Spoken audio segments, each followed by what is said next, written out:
I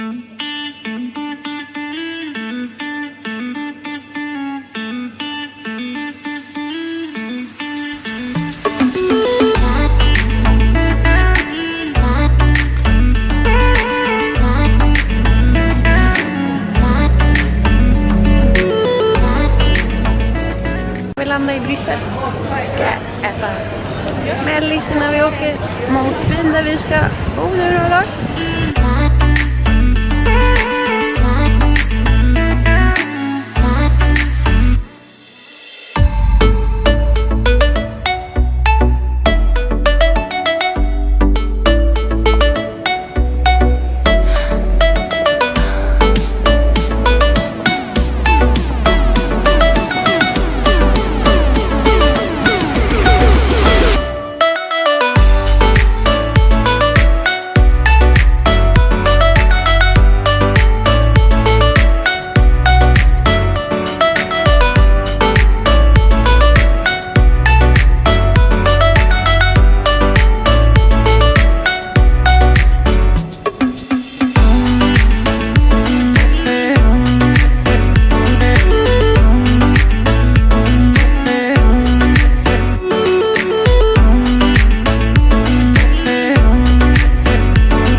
Första tåget och är ute